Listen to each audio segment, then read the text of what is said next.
and gentlemen, welcome to episode 12 Over the Head Podcast. Your hosts, Kyle Hartzell, Scott Ratliff, here for another week of college lacrosse action. Slow week in PLL news, but Kyle, the headliner for me this week was I was in Augusta, Georgia, on Saturday, attending the Masters. So, not a lot of college lacrosse coverage from me this week, but I did see some awesome golf. And is that because because the Masters organization know you're such a good lacrosse player from Atlanta, Georgia, they offered you those tickets? Is that how that happened? Definitely not. Okay. No, definitely not. I had to go full corporate to squeak my way in there. And I'm not a big golf guy, admittingly, but man, what a crazy event and a cool year to go, because obviously like the whole last round and the storyline with Rory was nuts. And so we're just gonna dive right into this. As I got back from that, what really stood out to me was like, I mean, you can go to that thing having never golfed or cared about golf in your life, and you will have an absolute blast and you'll love it. And it's not. In fact, you can't even really watch the golf there. Like, if you really love watching golf, you should stay at home and watch on TV. Like, you can't. When you go to a golf tournament, you can't see anything. Like, if you want to watch Rory, you go over there.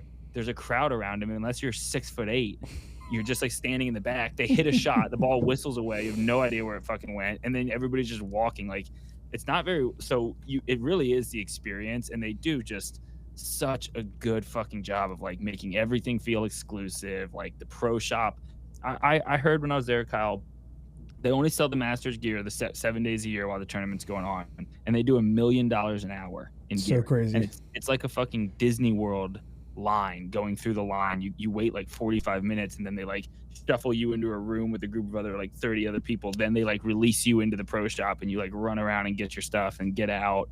It's kind of the same with the concessions. Like, there's just like this like allure to everything. So the whole experience was really, really cool, really fun. Obviously, like, beautiful, great course.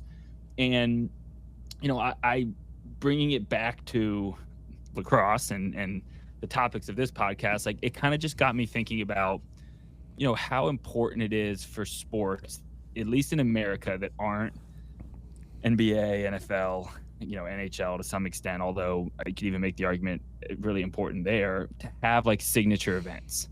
And like, I'm not somebody who watches golf ever, but like, after experiencing that, I'll watch the Masters every year now. Like, and I went on Saturday and I came home Sunday and I wanted to watch. Like, I just felt like I understood it all better. And in lacrosse, the college Final Four is still that event. Like, if you had to pick one signature event in our sport, unless you tell me otherwise, I think that's still the event that gets the most eyes on the sport, has the most butts in the seats, has the biggest kind of cultural, like, epicness around it with the tailgate scene typically and everything else. And I just think for pro lacrosse, it's a challenge that they should really be looking at over the next 10, 15 years. Like, how do we create a signature event? Do we look at hockey with the Four Nations, and obviously pro lacrosse has the World Games, but that really hasn't. I mean, for us insiders, that's a huge deal, but from a viewership standpoint, like, that ain't it. Yeah. The MLL used to have the 4th of July game, which we talked about, which would have 30,000 people in Denver, but it was never on TV. So it was this like niche signature event where if you were in Denver, it was awesome, but it wasn't like it was on ESPN. Any thoughts on that? Like, do you agree? I mean, do you see it differently with the Final Four being the kind of the peak of lacrosse right now? And do you have any opinions or takes on how pro lacrosse can come up with a way to at least try to compete with them for that?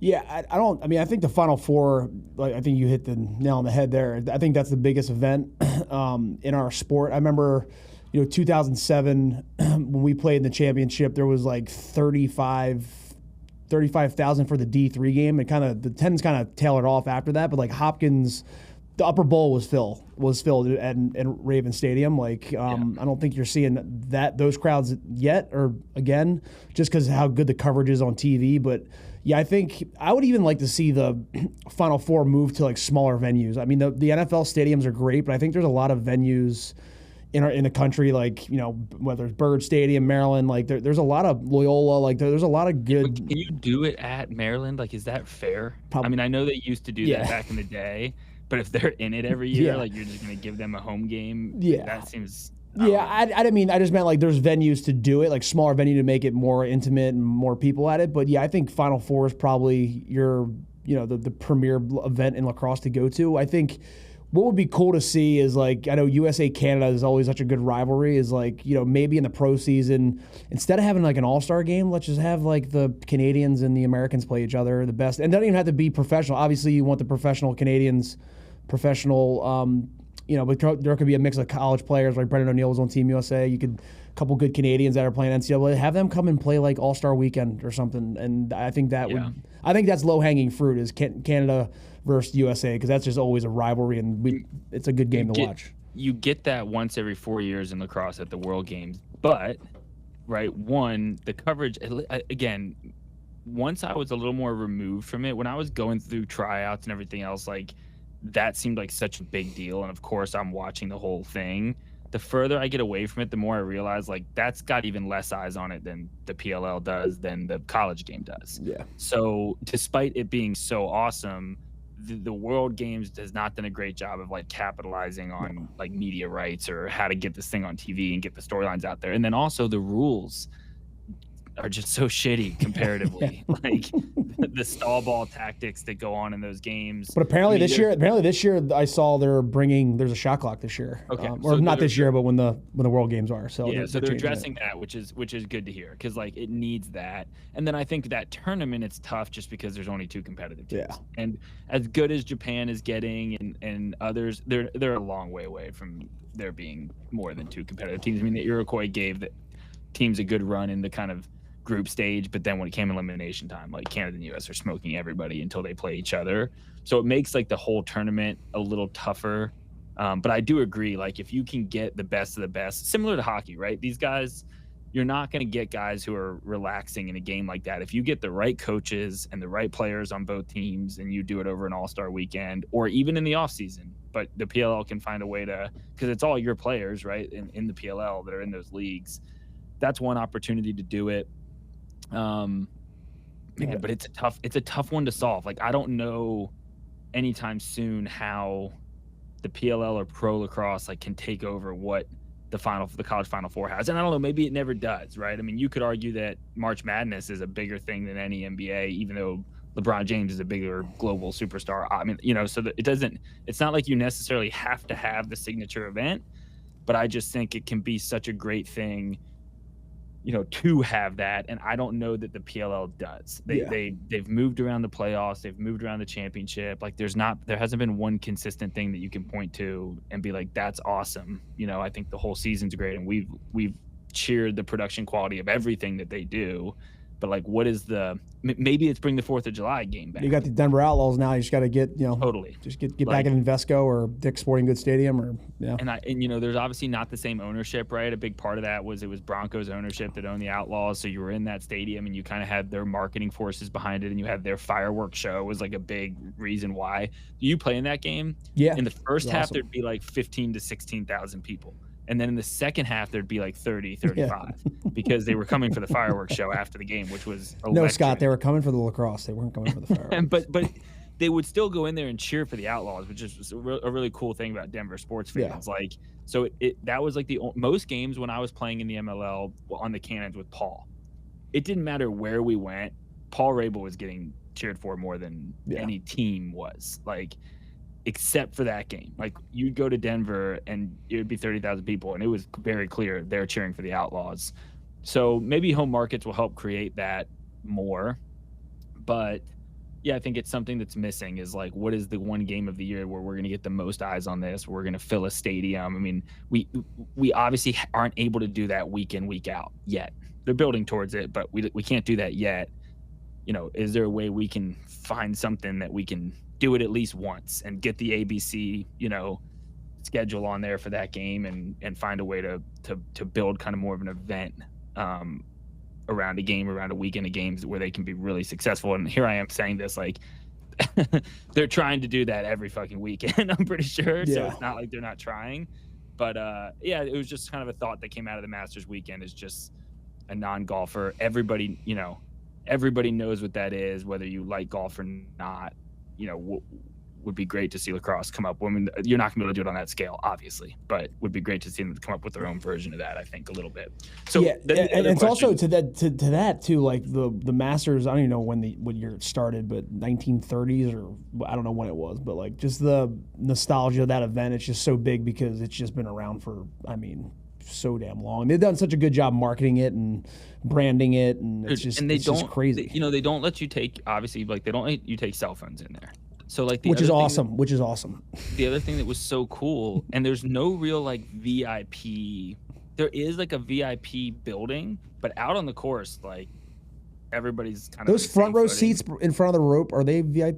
No, so like they're not. Like you can get there. I'm not exactly sure how. Just sleep at them. Can you sleep at them? Can you get there like Thursday and sleep at them all weekend? No, but all those chairs belong to somebody. So it's not like the Masters doesn't set out chairs. Like you go there and put your chair down, and then you can leave, and then you can come back to your chair, and somebody might be sitting in it, and you can be like, hey, this one's mine, and like you have like a little name on the back of the chair. So like that's weird, but you do see a lot of the celebrities are there, and the dudes, the members are in green jackets, can go anywhere. I do think they probably have ways of Master staff goes and sets up the chair. But the point I was going to make is like I saw several like high profile athletes that were out there this weekend, and some of them they had on the broadcast. Rip Hamilton was out there. Larry Fitzgerald was there. I saw Larry, and they were hanging out with Ryan Fitzpatrick, who's like really recognizable. I think I saw Saquon, but like nobody's like crowding around them because nobody has a cell phone. So like you're not. It's like that's it. That's interesting. All like the hungry social media people, it's like, what are you going to do? You're going to have a conversation with them now, and nobody walks up to them because so Saquon like, Barkley. So in that regard, like it's cool. Like you're just, the no phones thing is awesome. Did you see anyone like grabbing, like constantly tapping their pockets, like? So looking for all the time. Where's my phone? Or you can like ask somebody like, "Where's your phone?" And people will like panic for a second before they realize. So the other storyline, obviously, coming out of that was Rory, and then this got me on a whole nother lacrosse topic that I wanted to kind of like bring to you, which was he, was like a child prodigy. Then he won a bunch of majors early in his career, and then he's had this like huge drought, and he's kind of like lost some of his like popularity, and he had some down moments, like him screeching off in the car after he lost whatever it was, the US Open or whatever it was, and then he had the whole live kind of argument, and he was real vocal, and people didn't love the way he handled that. So he kind of, and then this kind of was like a full circle comeback moment where, man, when he hit the eagle on 2 on Saturday, like the place I was nowhere near that hole and the roar, and it was like everybody around you was kind of like, that's Rory, and like you could just feel that everybody was kind of like ready for him to finally get his moment, and like 10 years of kind of criticism there and not really being a fan favorite there, and then he kind of earned back all the support, and obviously he won it, and he's like now solidified himself as a great. So everybody loves a good kind of comeback story like that. Curious if you can think of any, maybe it's a player or a team. I had a few thoughts, and I'm wondering if we'd come up with the same thing, of someone we've seen in lacrosse who's had that same sort of thing where they've kind of gone on a little bit of a roller coaster, whether it's in success or in popularity, but have kind of ended, who's the Ovi, who's the Rory of lacrosse right now? Yeah, I think one that just comes to mind, I don't know if this would be a comeback story, but like the whole controversy when Rabel got traded for Max, like Max got traded to New York or to Cannons, and then Paul got, it was a 1-for-1, a couple draft picks. But I know Paul, we were at a Ravens game. We were downtown at Riley's Oyster Bar, and he found out about the trade at the bar before we were going to the game, and he was like beside himself. He was like, I just got fucking traded. Like, it's fucking bullshit. Like, everything he thought was like for him was in Boston. He got drafted to Boston. That was his like brand, whatever. And then he got to New York, and then we went on and won the championship that year when he got traded to the Lizards. Not saying that that's like a comeback story, but he had been only previously won one championship in his entire career for the Cannons. Which people probably thought there should have been more with him on that team, because there was the really good Cannons teams throughout those years. But when he got traded to New York, it's like, okay, what's he going to do now? And he pretty much, went on a tear. I mean, points. Obviously, he was surrounded by one of the best offenses, most efficient offenses in pro lacrosse. But him winning a championship that year, I'd say was a pretty good story because, you get traded to another team, you have no clue what's going to happen. Like it's not familiar territory. And not saying that the team was like he went to a bad team. He went to a really, really good team. But he went on and went wire to wire, won a championship after he was traded. So that's one that pops up. Yeah, good opportunity to bring up that you guys should have lost in the semifinals to us. Adam should have shot low, high to low. Yeah, exactly. That's good. It's interesting because if I were gonna do the Paul story arc, like there's a lot of times where he's kind of been villainized, and been the heel. He doesn't deserve that. No. But it is what it is. He comes with the being the face of the league and everything else. Like the Hulu documentary does a great job. Like I almost see it again later in his career where like the Atlas and the 2020 and the bubble and he goes to another kind of low point and then he goes to the Cannons and has this awesome season to kind of end his career. Yeah. That was a really cool first full circle moment. So I don't disagree in kind of Rory and like just like kind of being this prodigy and all the hype and you have success and then you kind of go through this turmoil. And I wouldn't say he ever became unpopular, but like the haters end up being louder than the supporters, and he definitely dealt with that.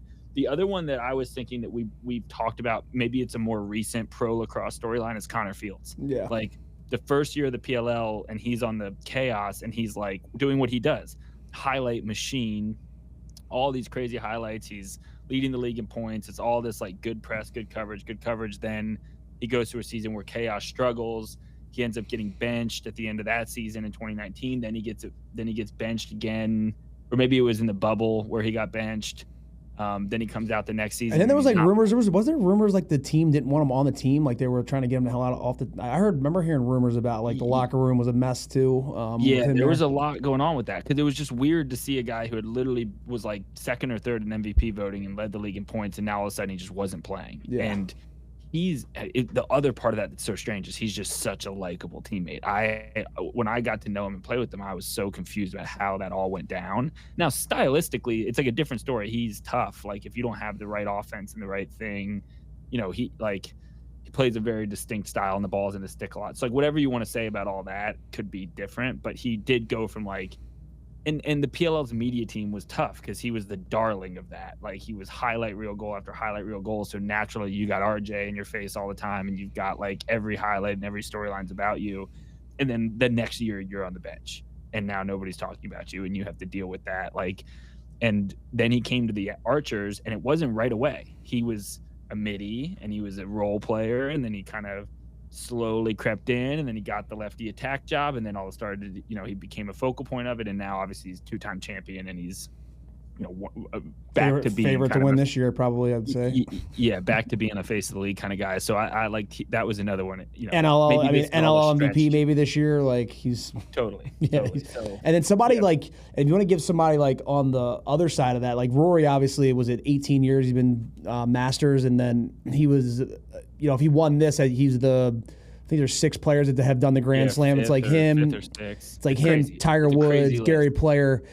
Yeah. So it's like the one thing that was eluding him his whole career, right? That's the one thing he needs to win, and it's pretty much, not he's going to continue to win more probably, but like a player in our playing, I hate even bringing this up because I love the guy so much, is Brody Merrill, right? The one thing that eluded him was the NLL championship, and he's tried he's been so close to getting there, and he's gonna win it as a coach. I'm almost 100% certain of that. But like players that get like a golfer, like they need to win the Masters. It ain't fucking easy to win the fucking Masters, and like it's not easy to win an NLL championship. It's not easy to win an MLL championship. It's not easy to win a PLL championship and if like Brody was just by himself, I think maybe he probably would have won 10 of them. But it's a team sport, and it's not completely on him. But that's just one thing that he won everything. It's shot low that season. on Drew Adams and Brody might have gotten one then, and Paul wouldn't have. Yeah, but I mean, he has like 30 MLL championships, I think. So, but yeah. But that's on the other side of the fence. Yeah. Well, look, it's sports. Like watching Rory win Sunday, whether you like him or not, it's just such a cool moment. You can see the relief, that kind of the weight off the shoulders of like carrying around all that expectation. And it's just it's inspiring. It's fun to see athletes, overcome. I was I was literally so goddamn. I was nervous because he had missed the putt. I'm like, dude, this guy he hits it in the water, and then he's gonna do it again. And then he did it, and then he hit in the sand, and then it's bad chip. He bogeys, and then he's like, he's got to hit this putt to win it. He misses it. I'm like, dude, this guy's gonna fucking lose it. If he loses this one, he ain't never gonna be in this position again. On that, but it's good to see him. And now it'll be interesting because he's not young, but he still has got some good years in front of him. Like it'll be interesting to see like once that weight comes off and you have kind of won and overcome that thing you were looking for.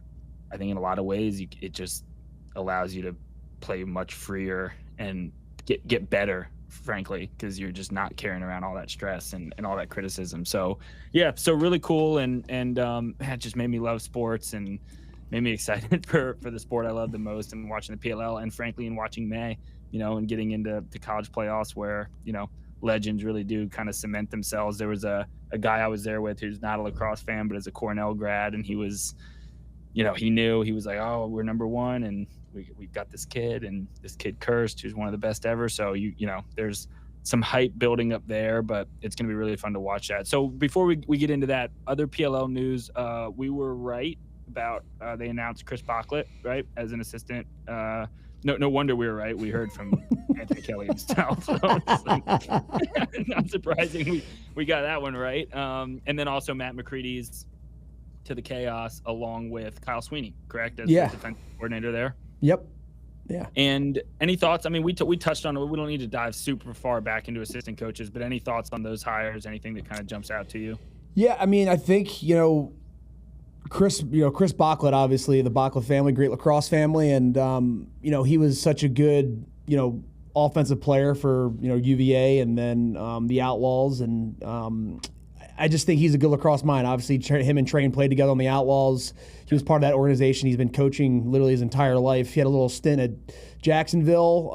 I wouldn't say he has like a ton of coaching experience at the collegiate level or the pro level, but he's a great lacrosse mind. I think he's gonna be great for that offense. He knows how to get it done in that league, and I think it's gonna be great. It's gonna be great for him.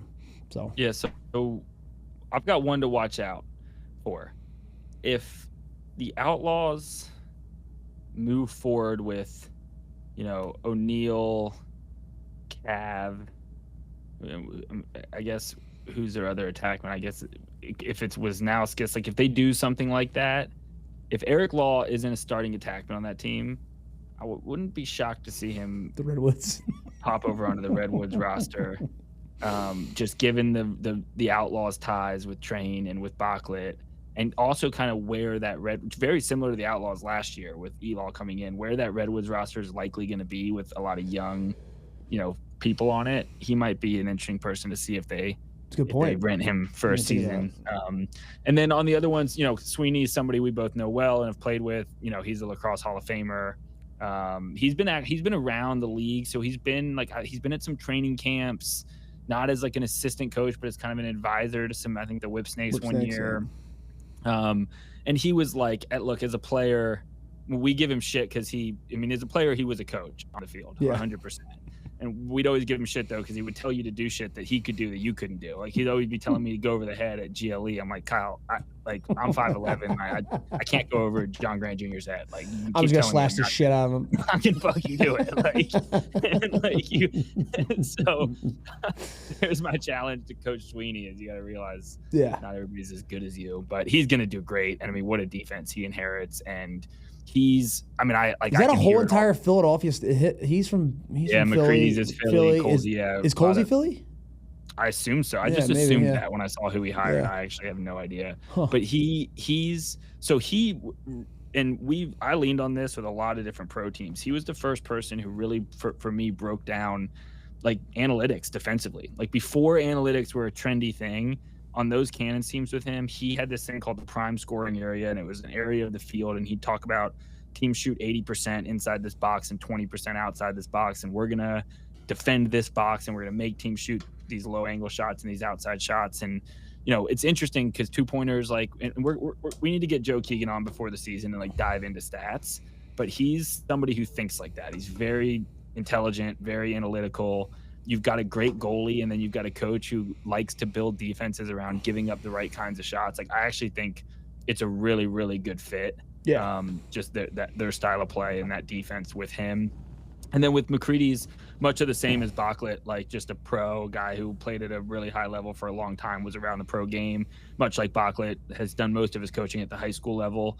But just a confident communicator. Like, he's going to go in and command a room, and I'm sure Colsey will be heavily involved in the offense too. Yeah. And Mackrides is like, he was beloved teammate. Like, he's just an awesome dude. So I think good hires there. Yeah. I mean, if you're the Chaos, like, you know, Towers was a big loss, but they've got a staff, you know, and the whole problem with Towers, right, are the, you know, the assistants, everything else. Like, it'll be interesting to see if it's refreshing for them and what kind of energy that team comes with this year with kind of all these new faces. And one thing I love about the hires that the PLL is making is they're giving former players like the shot to be coaches, which I love. I'm not. This is no knock on like the Stagnitas and all that. They're all great coaches, but in my opinion, you mean stud? In my opinion, the pro players that have had a long career and they've been coaching their entire life. Like, I don't think you really need to coach collegiately to be a good pro coach. I really don't think you need that. And it's awesome to see these guys getting their chance because, like, Train, he's been played for 17 years, 16 years, whatever it was. He's been coaching his entire life. He hasn't had a 9-to-5 job. Chris Bocklet, same thing.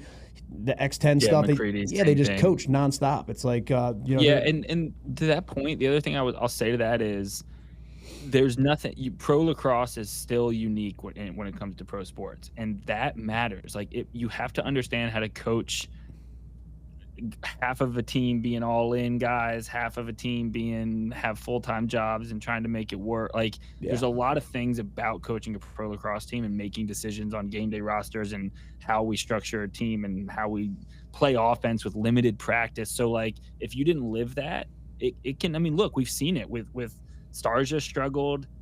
It took Pressler a year, to kind of come in and get his feet under him and figure it out. Like, it takes some, like, there's a lot of nuance to the pro game and to operating well in the structure that you have when you're practicing together once, maximum twice a week, and your roster, like, your players are all doing different things.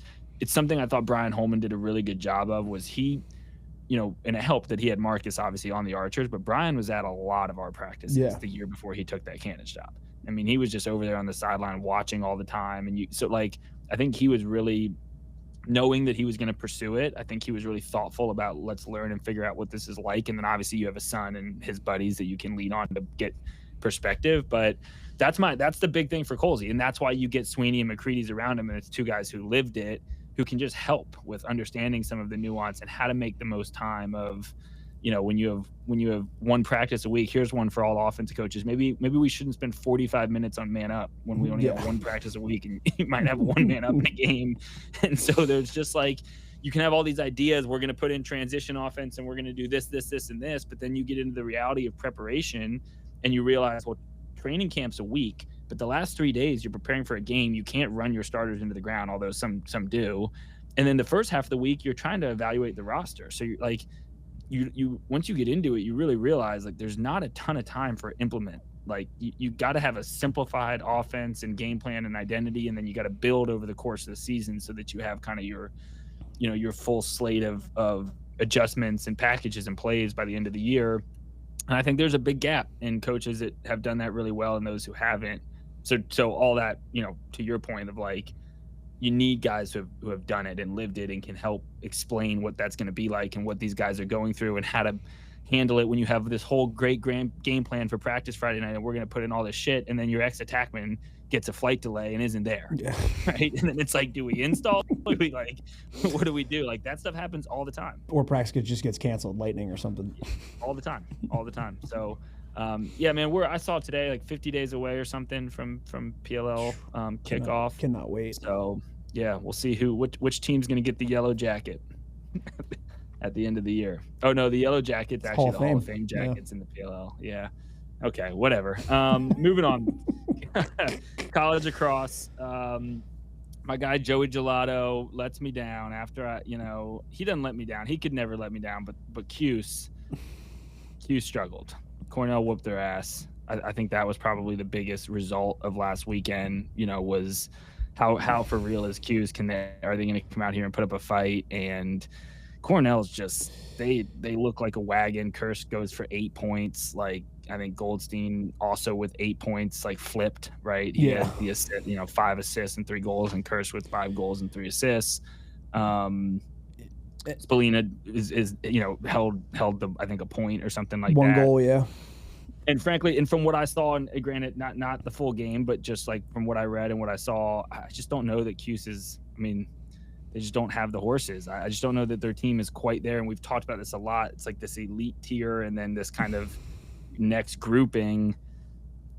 It's just another chance for them to prove they're in that elite tier, and they can't do it, right? And so at this point, I don't know. What do you think, Kyle? When you look at the top 10, it's really interesting to me. Like you have Princeton sitting at number 2, who also like didn't put up much of a fight against Maryland or against Cornell. Like, who's challenging Cornell right now to you? To me, it's still Maryland. Like they're the only one that I still am like, or like, I believe in them a little bit more. It's just like you don't feel a ton of confidence in teams 2 through 10 right now to like it's any given day how they show up, right? Yeah, and you look at their results through their entire season. The only team that played them within a goal was Richmond. They won that game 12-11. Richmond gave them quite the scare in that game. And then Penn State they lost 13-12. But outside of that, man, they've been blowing teams out of the water. It's not even close. In Penn State, they were up by 4 with 2 minutes left. Yeah, and they kind of not to take away from the win because it was a great scramble and win, but like,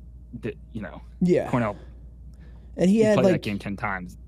Cornell's probably winning 8 of them. Yeah, and he like CJ Kirst. I just don't even see it. I mean, he could obviously don't want the kid getting hurt, but if he got hurt now, he's still getting torn. I mean, he's got 74 points. The closest guy next to him, the kid from Lafayette, with 65. Like, I just don't. He just takes over a game. If he wants to score, he's going to score. He's a grown ass man.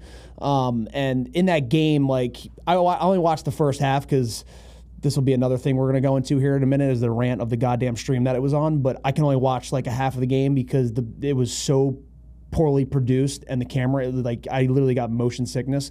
And I'm glad I saw it all over social media because I thought I was being an asshole, but at the end of the day I was not, because if you're going to pay $18 for something, it better be freaking good, and it was not.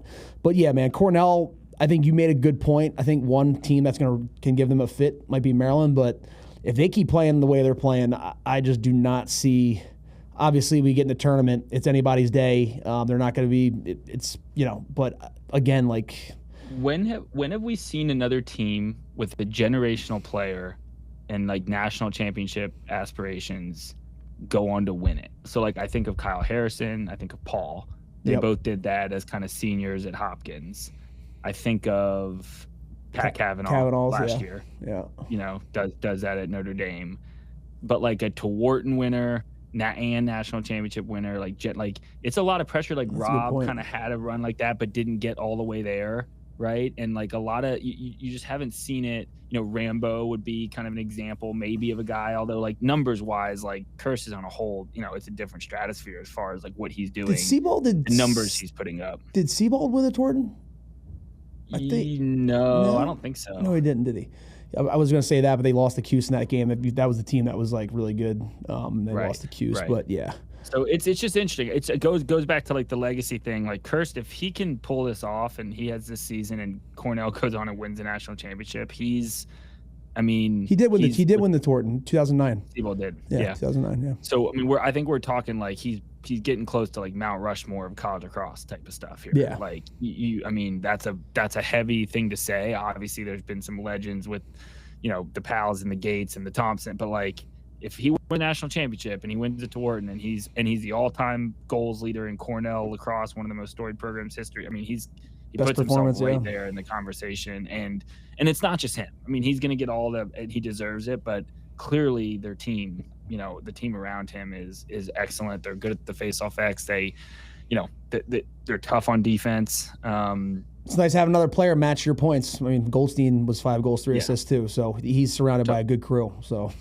Totally. So other results that stood out to you, like the rivalry games, both 1-goal games, Duke UNC and Army Navy. This is what, like, I of course with Army Navy you can kind of throw out the books, but like I just keep wanting Army. Like Army keeps winning. They're trending towards being a high seed, But like, does Cornell play Navy to a 1-goal game in any scenario this year? Like, it's just like, how good are, like, why, like, kind of just wanted to see them beat the shit out of Navy, and they just don't really do that. But they win, so you got to give them that. Yeah. Yeah, and shout out Sophia Amplo. I mean, Coach Amplo's daughter, I mean, belting out national anthem was insane. He was like just fist pumping. She got done singing, and like the crowd was going nuts, and they just panned to him, and he's fucking just like fist pumping. Looked like they just won the national championship. It was pretty cool to see that. His daughter. There's advanced stats. It's going to be hard to play against that team. Coach's daughter, like that's yeah. There's some free juice before the game. Not that you really need any for that game, but yeah. And then I think like kind of the same with Duke UNC. Like UNC's looked like the better team, and I think credit to them. Like they didn't have a great start to that game. They have a good third quarter. They win. Like, and I think they should win. I think they're the better of those two teams this year. But nobody's pulling away from the pack. Maryland gets back on track and takes it to Ohio State. So you're thinking, is Ohio State super dangerous? And then you're like, maybe not. And then like with Maryland, again, it's why I just put them back in the Cornell category. They're the only one for me that I fully trust. In that group of Come May, the Terps are dangerous. It's just like, yeah, they had their little dip, but if I had to bet on somebody right now to take down Cornell or compete with them, that to me still is the team, just because you've seen it so many times with them. You saw it last year. They weren't that great necessarily all season, and then they, Weirman gets hot at the face-off X and they go on that run in the tournament. So I still see them as the biggest threat to Cornell. Do you see it differently? I mean, is Notre Dame a team that you think about there? They took to Virginia this weekend, but they've also, failed a number of tests this season. Yeah, I think, Penn State, Notre Dame, Maryland, I would even throw Cuse in there in May, giving them a fit. I know that defense is one of the, holding teams the lowest scoring totals in college lacrosse, not last weekend, obviously. But any clarity yet on that? I saw the article said Cornell, the Kings of Central New York. Can we get any clarity on that upstate central conundrum yet? Well, judging by the clarity of the goddamn stream, no, you're not getting any clarity on that. I mean, I'm telling you right now that it's $18 to watch a stream. I pirated it. I used someone else's account. I'm not going to name names, but used someone else's account because I wasn't paying $18. You can get an ESPN Plus subscription, $18 a month. I can watch whatever the hell I want. Like, if you're paying $18 a month for a streaming service, it better be quality production. And it was just the worst thing. It was like literally somebody was filming it with a BlackBerry with their hand. It was like just moving all over the place. It was bad. It was really bad. And it sucks because that was a good game. A lot of people there was a lot of hype around the game, and it just, I couldn't watch it. Yeah, it should have been one of the, like, it should have been the ESPN main crew, one of the biggest games of the season. Like, it's just there. And this goes back to, let's go all the way back to the first conversation when I brought up kind of signature event. If college lacrosse is the pinnacle of the sport from a viewership standpoint, they have to be better. Yeah. Like the PLL, great production quality every game. Now, again, there's way more college games, but the big ones, Cornell and CJ Kirst, like they should be on ESPN every week. Yeah. Like just have Clark and the crew follow them around. And if any big game that they're playing, like put that one on. But again, I don't know how all this stuff works. Like, Flow Nation. There's just like 16. There's like 16 different servers. It doesn't live in one place. Me and you, we've been playing lacrosse for a long time. We watch college lacrosse. I had to Google it and find it. And by that time, you think a new fan is like, hey, he's like, oh man, I want to get my sons into lacrosse. Let's watch the Cornell Cuse game. And they Google it, and it goes to that, and you got to go to this, and you got to go to that. You're done. We just lost fans. Like it's a mess. They need to freaking fix it. NCAA, get your shit together. Does playing in the let me float this one by you for Cuse. A lot of kids on that team from cold, cloudy places. So I talked to them at the beginning of the season about how when the sunshine comes out, the level of lacrosse improves. Is it the opposite for them? Are there a lot of pale boys up there? Windy, it was rainy, it looked nasty out there. Okay, but as a generality, they always say it's always 70 and sunny in the Dome. If you've been in that place, it's not. It's 70, but it's like kind of musky. So if you stick Cuse in a May game on the road, do you trust them in that environment with real sunlight? Are they like vampires because they're only used to playing inside?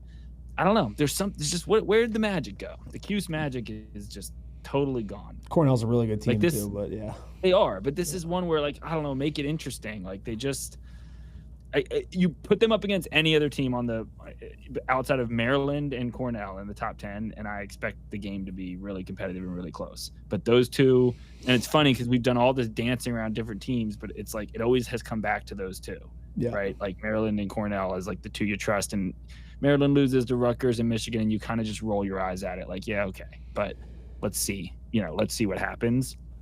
So that's where I land. The Big Ten is a wild place. Like I could be totally wrong. I do not have this pulled up, but I think like Michigan and Rutgers are like the top two teams right now in the seeding.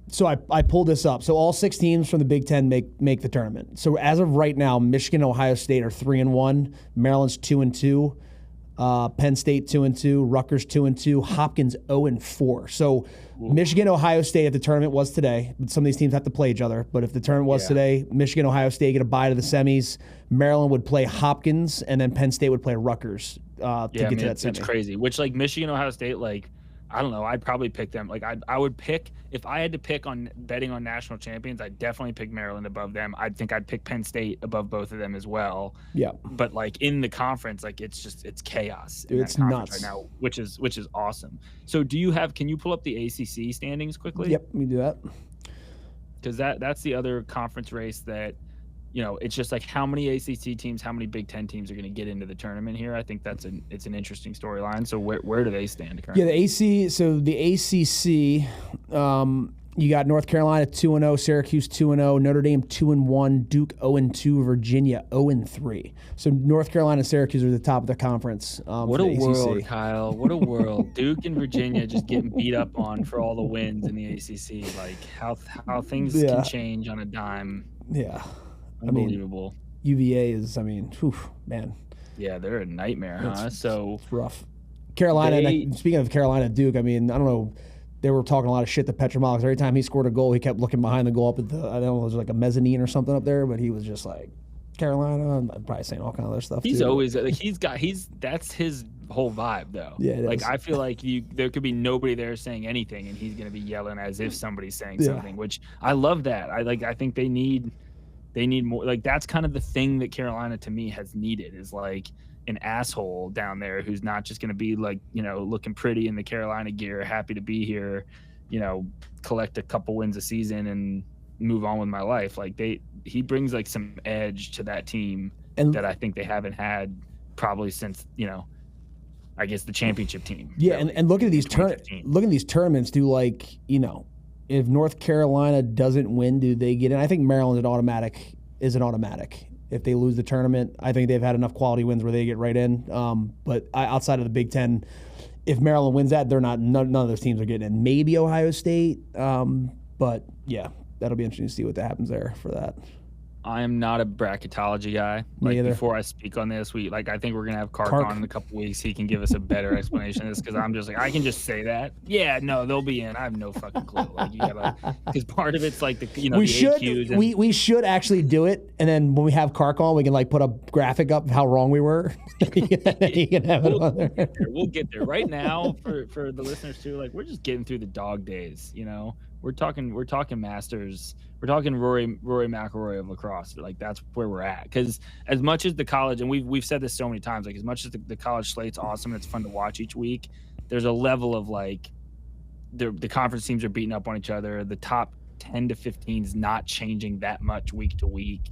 Like it's kind of just the grunt of the season where it's like get through it and then let's get into conference tournament times and some of this will start to play out and we'll start to figure out like who the real contenders are. Who's the team outside of the top kind of 12 that, or maybe it's the top 10. We've maybe who's the team we haven't mentioned yet that you think is a threat here for Final Four weekend? And it's interesting, Kyle, because I actually think it's some of the same ones we mentioned at the beginning of the season. Like for me, it's still Richmond. It's still Harvard potentially if they can kind of put it together. Is there anybody else that's kind of a sleeper team here that you think it's, who it's not? It's not Hopkins. I mean, Michigan's playing with a lot of confidence right now. Rutgers defense seems to be holding teams to pretty low counts. So yeah, I think losing a game where you in conference where you hold a team to 8, I Yeah. think is tough. Their defense is, I think 3 straight Big Ten games they've held teams under 10. Yeah. It's pretty damn impressive. But a lot of talk about St. Joseph's, but I don't see them making any waves. St. Joe's and Richmond are going to have to, like, that's an interesting conference tournament. I think it's whatever it is, the A whatever. I think it's St. Joe's, Richmond, and UMass and High Point are kind of the 4 teams in there. And so that, like, so do you guys so there's the Patriot League, not all teams make the tournament, right? It's this top 6. No, I don't think so. I was on there looking at Loyola if they had a backdoor in, because they smoked Holy Cross this weekend. Top 6 Loyola is my vote to just shock the world when the Patriot League. I have that'd be unbelievable. Assessment of the schedule. I think I think we might be cooked. Like, we already lost. We beat Bucknell and Holy Cross, and those are the other 2 bottom feeder teams in the conference. So I think we still play Navy and we still play Army. So if you guys beat Navy, I think you get in, and then you'd be the last team in. No, but I think we have to beat Army too. Like, I think it might be the sort of thing where we got to win it. Like, because I don't think we haven't played Army. We'll do more research. But also don't. Like, Loyola kind of has you right where they. The dogs. Like, don't let them sneak in. Especially if they beat Navy and beat Army, like, and they were not this bad, but a few years ago they did this and, like, went on a little run in the conference tournament and then beat Denver in the round of the NCAA tournament. So you never know with them. They're so well coached with Toomey. Like, you can't. I mean, their offense has been atrocious this season, and then they just put up 21 last week, like, out of the blue. So yeah. And then when the weather gets nice in Baltimore, it does change things a little bit. That atmosphere. Oh, they lost to Lehigh and Lafayette, so they might not. Yeah, that's what I'm saying. Like, I think they got to beat Army and Navy. I think those are the 2 teams they haven't played. They got a shot. I don't know that for sure, so I'm sure I'm wrong, but let's see. That would be really cool. What the hell's going on with Hopkins? 11-4. They only scored 4 goals. Yeah, and I know they've had injuries. But this isn't just injuries. Like, they were a good competitive team, and it just seems like they've lost all belief in themselves. Four game losing streak. I don't want to say this, but is he in the hot seat? They don't win another game this year.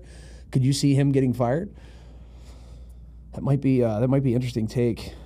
College lacrosse hasn't.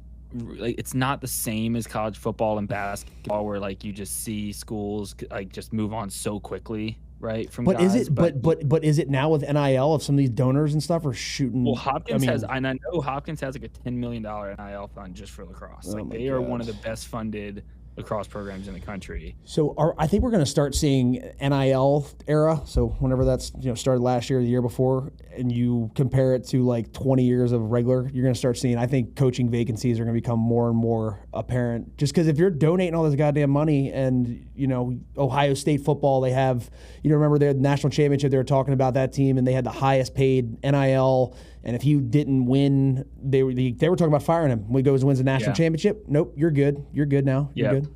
So might be interesting. I do think if he's not on the hot seat, he maybe should be. So this is going to be quite a take, but I'm a beard. Scott, we can say whatever the fuck we want. I just don't think he looks like a Hopkins coach. Like, he's got the beard and the tattoo and kind of like the like grunty kind of personality. I don't know him, but he's a good guy. He's a really good guy. Oh, I've heard like he is. Great guy. And I'm sure he is. But like, it doesn't change my point of view. No. Like, Hopkins, you think of like this clean cut or like old salty guy who like played there in the 60s or has been coaching. Like, I just don't know. There's just something about him when I look at him and I look at the Hopkins sideline and like the school, it just doesn't, the vibe to me is not right. Like, there's something off with that pairing. Yeah. So it'll be interesting. Like, I to your point, if they fall apart and they like, they are pretty much, I think they're standard right there at that school. And I'll share something interesting. So Loyola is going through the same thing, right? Coach Toomey brought a national championship to that school. Means they should name the fucking school after him, as far as I'm concerned. Like, he's the best thing that's ever happened to Loyola, and he's Where did he play ball coach. at? Where did he play school in college? He played at Loyola. He was a starting goalie. He brought them to the national championship. The only 2 times Loyola's been in the national championship, he was the starting goalie. He was the head coach. But they're 2-2 10 or whatever the hell they are. And so naturally, like, there's questions that come up, like, is this inning? They haven't really been up to standard. And there's somebody involved in the school, and I won't name him, but who kind of just said, look, the administration at Loyola looks at the lacrosse program, men's and women's, as the front porch of the school. It's the first thing you see kind of when you're coming in the door. And I think that applies to Hopkins as well. I mean, Hopkins obviously is like a renowned medical school, but from a marketing standpoint, there's no other sport. Like, that's your reach, right? Is Hopkins lacrosse is a big deal for them. And, you know, I know if Loyola looks at it that way, Hopkins has even more of a kind of a history and tradition with that game. So I don't think, like, again, I don't know, like, I think Toomey can go on a run. And even if he doesn't, I think he's warranted, you know, opportunity there. I wouldn't be surprised if if an assistant changes or something like that. I think you'd say the same thing with Milliman. I mean, he's been there a little bit. He kind of got them back on track, but he really has not gotten them over the hump. I think it was quarterfinals last year. Like, you got to get to a Final Four there, or you're not successful. Like, that's the standard at Hopkins. And I do think the administration, like, there's going to be a point of view on it. If they don't at least figure out a way to end the season on a high note and create some belief that they're going in the right direction, it's pick of the litter. And everybody wants that job. Yeah. Like, you've got 10 million in NIL. You're in the heart of some of the best high school lacrosse in the country. You've got the best or one of the best stadiums to play in. Like, you have everything at your fingertips. You have a great education. So there'd be a, I mean, you'd have your choice of coaches outside of, maybe a couple of the ACC guys that you could get to go over there and take that job. I do think this could be it's a really great point. I do think this could be the end of the line or close to it for him if they don't figure it out. And I think the big thing he's staring down the barrel of, right? We have the Friday night slate of lacrosse this week is a very good one, right? You got Penn State Rutgers on the Big Ten Network. You got CBS Sports Network, Loyola Navy, Friday, 7 p.m. And then you got Hopkins, Maryland, 8 p.m. Yeah, the rivalry. So we'll see. I mean, you win that game, everything can change. But I think that's a game they need to win. Is that at Hopkins? That game, I want to say, where is that? It's interesting because that while you look for it, like, they'll play again in the conference tournament, and I think they've done this the last few years where they'll play in the regular season and they see each other again in the conference tournament. But the regular season game feels more important to me, oddly enough. Like, you think the conference tournament run, but it's like, the regular season one is the rivalry. Like, that's the game. That's the one at College Park. It's in College Park. 8 p.m. 8 p.m. at 8 p.m. at night. Yeah, I mean, I just don't see Hopkins standing a fucking chance in that game. No, me either. They're. But again, it's a rivalry. They could, the juice could come. You never know. And they're playing. I think they're scrapping. They've had their 4-game losing streak. They need to win because you don't want to go in the Big Ten tournament with nothing. They don't have any juice. They've got little birdies chirping around on their helmets. They're on Instagram posting all their new gear, but they're not sticking their nose into tough ground balls midway through the third quarter. Like, it is what it is. Yeah. The hard shells are totally different culturally right now than Hopkins is. I thought Milliman would. Again, the tattoos and the beard and I thought that would he could help bring like some toughness into that culture, but man, you just don't really see it. Like, kind of what I'm saying with Petro at UNC. Like, Hop needs that guy. Like, who's going to go there and be like, this isn't fucking good enough. This team, we are like, the standard is changing again. And as good as Melendez is, like, and I don't know him, I'm not close enough to it. Maybe he is that guy, and I know he's been hurt and they were doing really well when he was playing, but you got at a certain point, like, somebody's got to go in there and be the player, the generational player that like does what Kyle did and what Paul did, and like put them back like onto the right side of history. Like, they just don't. They haven't been tough since Tucker Durkin left. Yeah, Kyle, that's my take. Hey, Tucker Durkin at Drexel, he'd take that job next year. And then the other games to look at, right? Carolina versus Notre Dame. That's on ESPNU. We'll get the ESPN, baby. And then Duke Cuse is going to be another one to watch this week. But other than that, Scott, I don't think I got anything else. Who do you like in that game, Duke Cuse? Let's just go through these real quick and see who can. I'm gonna go with Maryland. Obviously, we'll probably both have that pick. I'm gonna go with the Greyhounds. I'm gonna go over Navy. Yep. I'm gonna go with. Book it. I'm gonna go with Notre Dame over Carolina. And I'm going to go with Duke over Cuse. All right, so we're off there. All right, Carolina's going to beat the Irish. Shout out Evan Connell. throwing Kavanaugh into the cage. There's a little bit of a rivalry there with Carolina and Notre Dame. There's a very aggressive late hit like 10 years ago now, but I do think there's still some like lasting hate between those two programs. They also both like weirdly recruit like the Baltimore a lot. Yeah. So there's a lot of like these weird high school, and Notre Dame's been leaning more Long Island of late, but there's some weird high school rivalries that carry over. A lot of preppy kids, a lot of private school kids end up at both those two schools, and they have their little, their toughness, their fake toughness battles out on the field. So anyway, I digress. I like Carolina to beat Notre Dame. I think Carolina's going to keep making their push, and Notre Dame just doesn't seem to have the magic this year. And then what was the other one? What was the last one? Loyola Navy? Did you get Loyola Navy? Yeah, Loyola's going to win that. Okay. And then we had Carolina. You had Carolina. Oh, Cuse was the last one. Yeah, and you took Cuse. Okay. Cuse, Duke. Yeah, I think it's kind of the same thing to me there. I think Cuse is a little bit better than Duke. I think, again, as we start to tier these teams out, I think Cuse is kind of like Carolina. Like I see Cuse and Carolina still as like tier 2 teams, and I see Duke as a tier 3 team, and I think Notre Dame might be a tier 3 team as well. So I think they're all top 15 teams, but I like Cuse. I like Joey Gelato to get back on track. Well, there should be nice down in Carolina this time of year. That's true. You got that could be a concern. Good point. I'm going against my own opinion there. All right. Well, there'll be a lot to watch. Look out. We got some more guests coming up. Anything else, Kyle, in closing before we get out of here? May is here. Last regular season games, and then we're in the tournament, baby. And then PLL time is around the corner. Can't wait. Around the corner. So so that's gonna be awesome. We're gonna get quite a bit fired up here. We'll get some draft coverage going. This is gonna be the rocket ship time for Over the Head podcast. And on that, why not make a note for the listeners? Thank you for all the engagement and feedback. We love it and appreciate it. Don't give two shits about any of your fucking opinions, but we do appreciate the listening. Subscribe and like and share and do all that stuff. It's going to help us to be able to keep doing this through the PLL season and beyond. And shout out Jay Mills. That. Good job. That guy's killing it. All right. Peace.